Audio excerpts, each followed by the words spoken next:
Assalamualaikum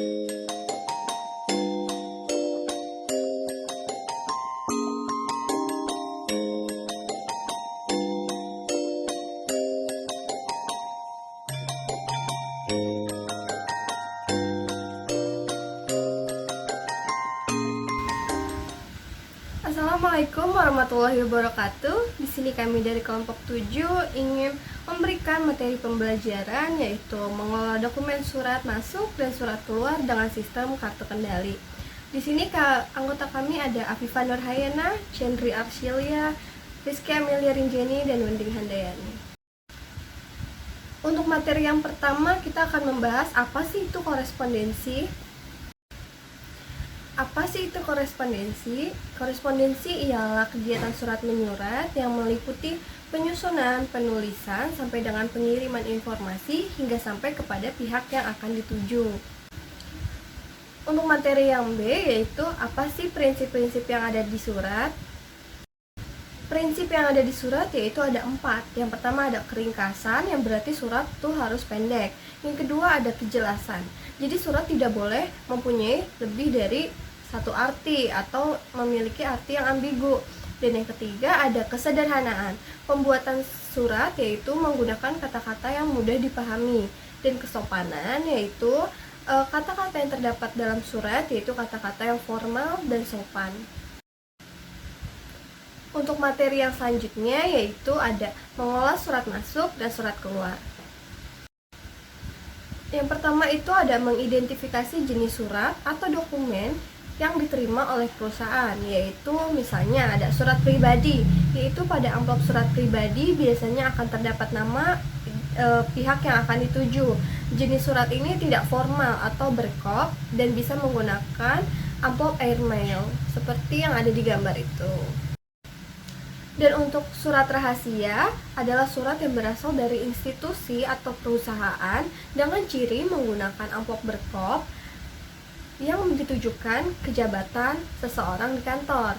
Dan amplop rahasia juga biasanya memiliki tanda yaitu ada huruf R atau RHS atau SRHS serta menggunakan amplop resmi yang berangkap 2. Yang kedua, mengklasifikasi surat atau dokumen yang diterima oleh perusahaan. Terdapat 3 surat. Yang pertama, surat segera atau ekspres. Memerlukan penyelesaian dengan segera, tetapi tidak seurgen surat biasa. Bila dikirim via pos, perangko surat ekspres lebih besar dari perangko biasa. Untuk contoh suratnya seperti di atas sini. Yang kedua, surat sangat segera atau kilat. Memerlukan penyelesaian sangat segera. Harus didahulukan dari surat-surat lain, baik dalam proses pembuatan maupun proses pengirimannya. Untuk contoh suratnya seperti di atas sini. Yang ketiga, surat biasa. Diperlakukan secara biasa, artinya surat tidak diistimewakan. Bila dikirim via pos, perangko yang minimal saja. Untuk contoh suratnya seperti di atas sini. Selanjutnya yang ketiga, menjabarkan definisi surat dokumen yang diterima. Terdapat 5 surat. Yang pertama, surat pribadi. Surat pribadi yang bersifat kekeluargaan, misalnya surat dari anak kepada orang tuanya. Surat pribadi yang bersifat resmi, misalnya surat lamaran pekerjaan, surat permohonan izin tidak masuk sekolah. Yang kedua, surat niaga. Surat yang dibuat dan dikirim dari satu badan usaha ditunjukkan kepada badan usaha yang lainnya. Yang ketiga, surat dinas pemerintahan. Surat yang dibuat oleh instansi pemerintahan yang isinya mengenai soal kedinasan. Yang keempat, surat sosial. Surat yang dibuat oleh lembaga-lembaga sosial yang isinya tentang kegiatan sosial dan bukan mencari keuntungan semata. Selanjutnya ada surat dinas swasta, yaitu surat yang dipergunakan oleh instansi swasta yang isinya menyangkut kepentingan instansi tersebut. Keempat, melakukan penyortiran surat atau dokumen yang diterima oleh perusahaan. Setelah surat dibuka, selanjutnya surat dibaca agar dapat dipisahkan menurut penerimanya. Yang pertama, surat untuk pimpinan, surat untuk bagian lain di kantor, surat untuk memerlukan perhatian staf administrasi kantor atau sekretaris, dan surat-surat lainnya. Kelima, pendistribusian surat atau dokumen dalam internal perusahaan, yaitu ada surat-surat untuk pimpinan atau atasan harus disegerakan, surat-surat yang memerlukan perhatian staf administrasi perkantoran masing-masing kantor mempunyai sistem tersendiri dalam penyampaian surat antar bagian.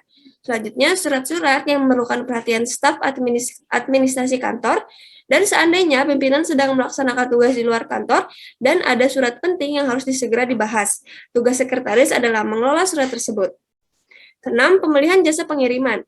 Dalam menggunakannya, ada beberapa cara mengirim surat, antara lain sebagai berikut. Yang pertama, kurir instansi perusahaan. Yang kedua, kurir kantor pos. Ketiga, email perusahaan. Dan keempat, kurir jasa pengiriman swasta. Ketujuh, memproses surat atau dokumen, yaitu menjelaskan pengertian surat masuk dan surat keluar.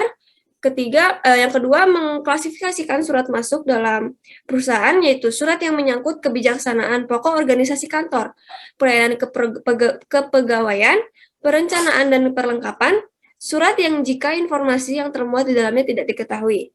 Ketiga, ada manfaat penanganan surat atau dokumen yang baik, yaitu surat akan tercatat dengan baik, prosedur penanganan surat jelas, surat akan tersimpan dengan baik sehingga mudah untuk ditemukan, dan rahasia akan terjaga.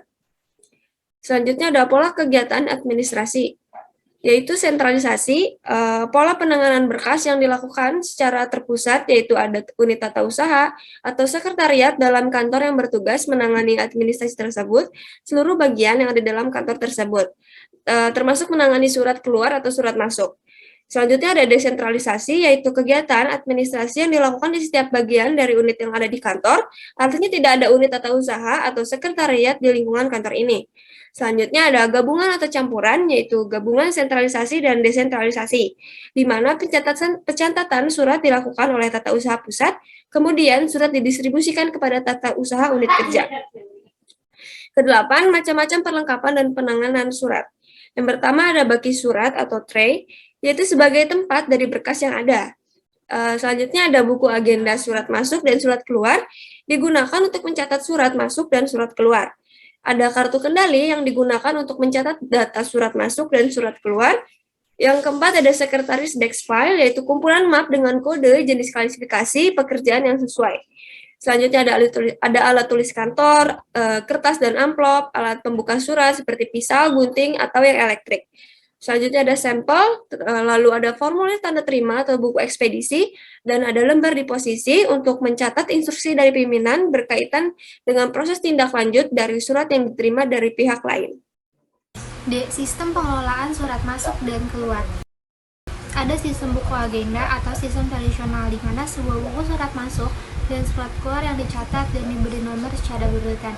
Ada sistem kartu kendali atau sistem modern yang dipergunakan untuk mencatat dan menyortir penting surat masuk dan surat keluar dalam satu organisasi. E. Pengurusan surat masuk. Yang pertama, pengurusan surat masuk menggunakan sistem buku agenda, yaitu ada buku agenda tunggal atau campuran untuk mencatat surat masuk dan keluar sekaligus berurutan pada tiap halamannya. Ada buku agenda berpasangan untuk mencatat surat masuk di halaman sebelah kiri, surat masuk, dan di sebelah kanan adalah surat keluar. Ada juga buku agenda kembar untuk mencatat surat masuk dan surat keluar yang disediakan buku sendiri-sendiri. Berikut adalah contoh dari buku agenda tunggal. Selanjutnya ada contoh dari buku agenda berpasangan.